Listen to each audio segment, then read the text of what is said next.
We've got Cyril Farrell with us this morning. Cyril, good morning to you. How are you? Morning, how are things? Yeah, good. Well, we start with Galway. Obviously, it's very early, but encouraging signs. Plenty of goals scored anyway. Yeah, would you believe goals scored and goals missed? Would you believe? But Conor Whelan was on real form yesterday, showing he's a top class player. And he tremendous off the defence. Not alone what he scored, he made a lot of great scores. He was on top all through. It was good to see the likes of Dahi Buck back full back again, and Gareth McInerney kind of got a wonder goal, travelled from half back line the whole way up, and everyone thought he was going to pass. And I said to be fair, the Offaly defence to two, and it seemed to open up like an ocean. He kept going and just kind of a lovely little flick into the net. But overall, Galway will be happy. Now look, Offaly aren't at that level yet. To be fair, they've skipped. They kind of skipped the league here, so they're playing above what they should be playing, and they're probably going to get a lot of beatings on the way. So it's important that they kind of keep their shape and keep positive, because it's hard enough to take these beatings every weekend. Gerard McInerney doesn't usually get on the score sheet, Cyril. No, he got a goal in the point actually, and it's very funny. The young lads at the match, every time he got the ball after that, were saying go on your own, go on your own. They wanted more excitement, but usually won't that. But the half backs were attacking, they were well on top. Joseph Cody was midfield again with a new guy.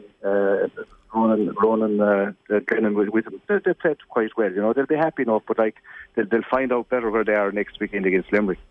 You mentioned the influence of Conor Whelan there. I mean, it does feel that maybe some of the noise around him has cooled a little bit, just because all the noise has been directed towards Limerick over the last little while. He's still like an unbelievably young man and has shown great class over the last couple of seasons despite Limerick's success. But where is Conor Whelan? Where does he rank in terms of inside forwards playing the game at the moment, Cyril? I suppose at the moment I think he's one of the best. He's very strong, very, very good to get his own ball. He's not a type like you could have ball past him, but he's had to win his own ball high or low, and he's very aggressive, very kind of low trajectory down near the ground. Now he's a strong guy, but very, very strong down near the ground. Great to get possession, gets impossible angle scores. At times he takes them impossible shots, so when they go over, everyone is happy. If they don't go over, of course, everyone's kind of giving out saying what's he trying, but he has that ability. He's as good as anyone around on the inside line at the moment, and maybe stronger than most. And for Shefflin, obviously, he's going to be a key player. You need to build a style of play that gets the most out of the available talent. It's very early, again, as you said, we've got to take the fact that Offaly have skipped the league, as you said. What are the patterns of play that are emerging? Because it does sound like he's kind of the prototype Kilkenny forward that Shefflin will look for. Yeah, well, I'd say Shefflin is trying to get you can see that he's trying to build up the middle for a start, all big men. Yesterday he had Dahi Buck full back, and he had Gareth McInerney kind of centre back, wing back. Because they are now there to move around so much.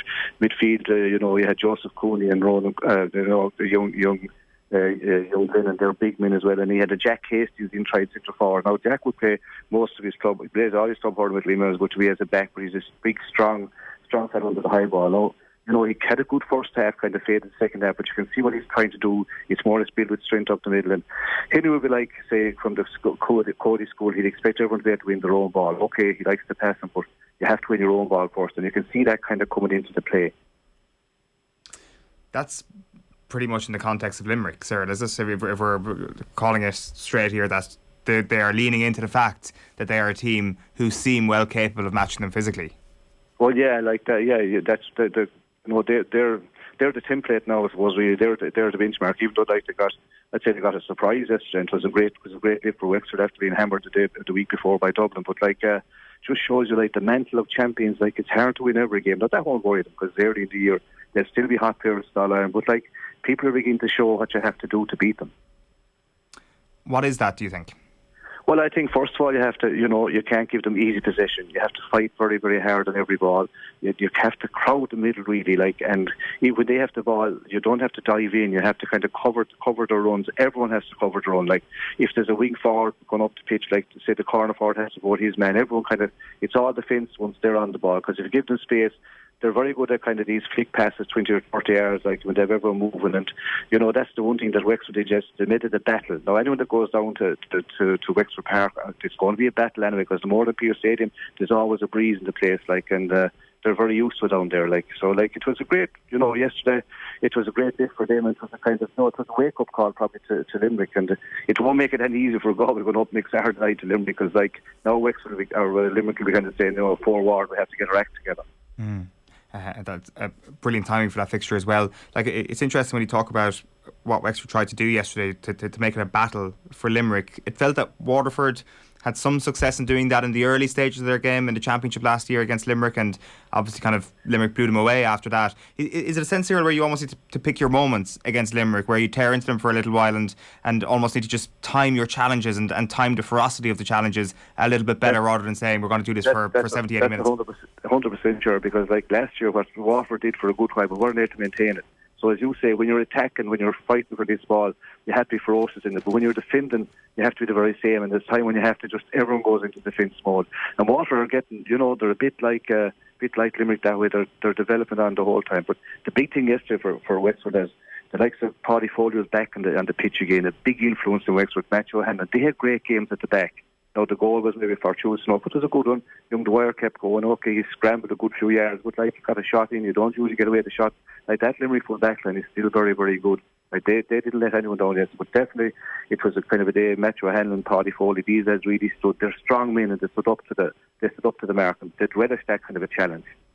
Limerick, if you think back to last year, they had a narky enough league. They were getting in scraps, they were getting in fights, they were losing games, they were winning close games.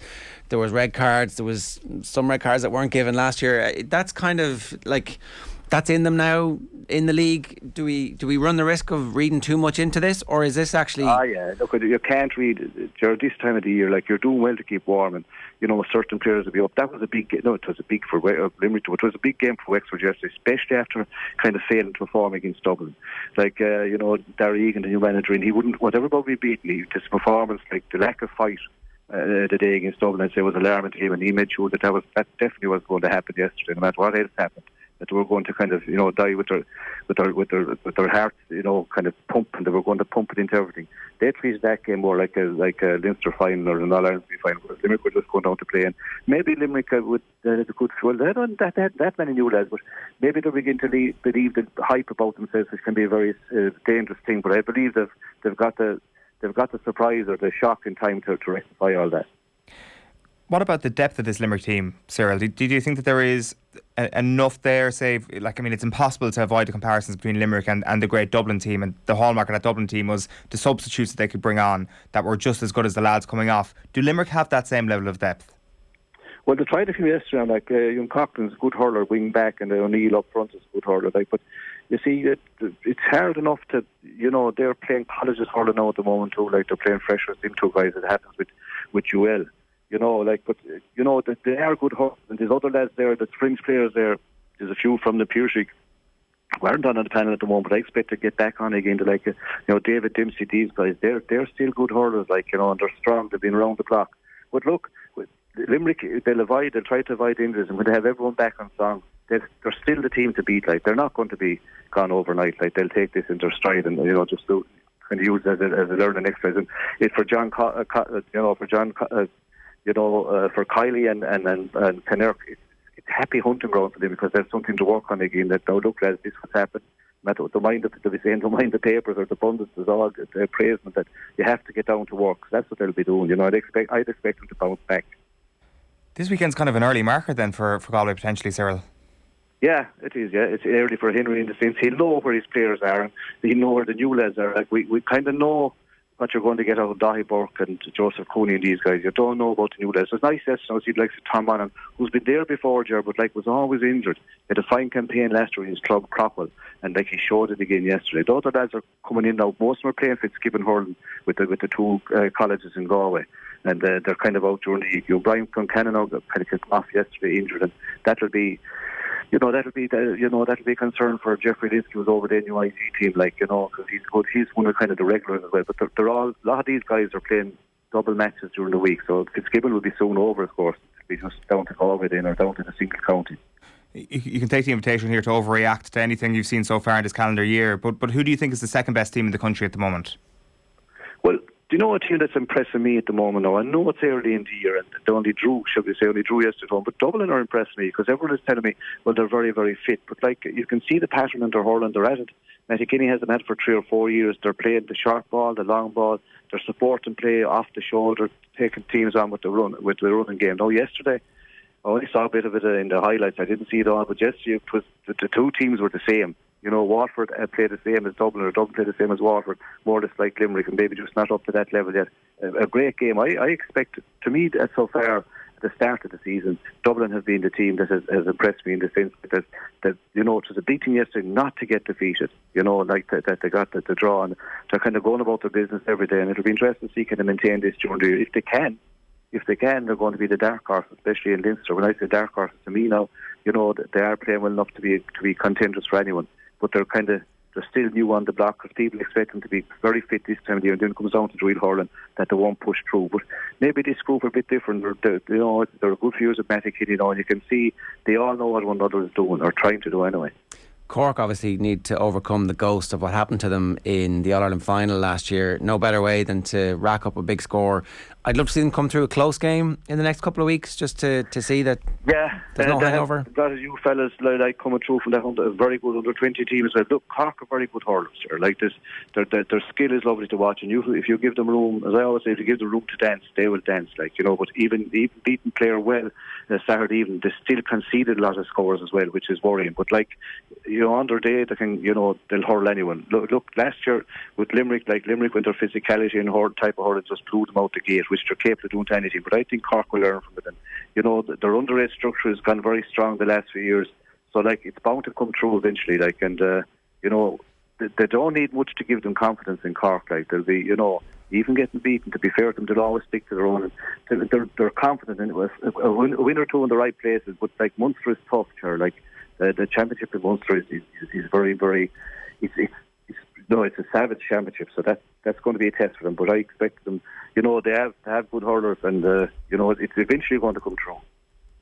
Just one last thing from the weekend, Cyril. You mentioned the Dublin Waterford game, good game, and also it seemed that the rules are working. What's your early impressions been of the black card this year? Because it does seem that if you're taking that game in isolation, that it's had the desired effect.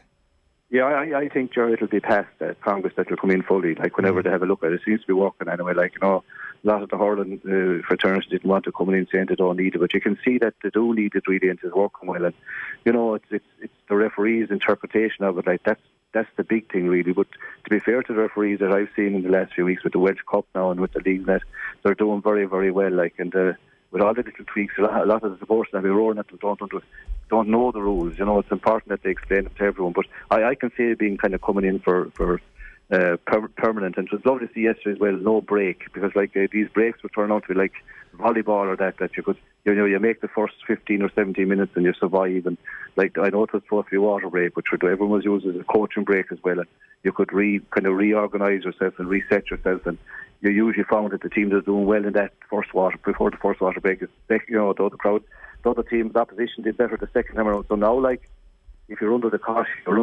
there's a full flow for the 35 minutes. I think it's a better contest that way. Yeah, I think you're dead right. That's going to be very interesting to see what happens, because you won't have the chalkboards or the little board out. No. You can have them at half time inside the dressing room. But there's a long way to go. That last 5 or 6 minutes, you can be up a good few points, they hit a few soft scores, and you're not up what you should be, or you can stretch the league going into half time, which is a great time. Then you get in and reorganise yourself again. The other way around, I know it fulfilled its purpose. But to me, it's great to see back to 35 minutes hurling flat out. Cyril, great stuff. Great to have you back. Thanks a million.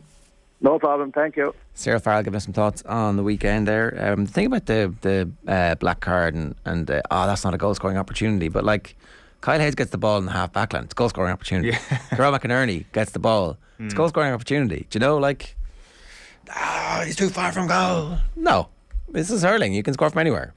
Beat one man and you're through 1-on-1, and they can hit the ball pretty hard. I guess it's the moment you're kind of talking about there is possibly one of the Gaelic rounds last year. That Tipperary moment where somebody was fouled out by the sideline and there was the double jeopardy awarded to the opposing team. So that annoyed a lot of people, and I think maybe more clearly defining it could work in their favour. I can't the vote going to Congress over the next little while about that goal scoring opportunity and the number of metres you need to be away from the sideline, for example, makes sense. It'll just be interesting to see how it's actually carried out in practice, because it's already a pretty hard game to referee. The last thing the referee needs is to be thinking to himself, is that 20 metres away from the sideline, is it 15 metres away. I can't really tell. So it's a confusing game. But by and large, I think the yesterday kind of showed that this will have a really positive impact on the game.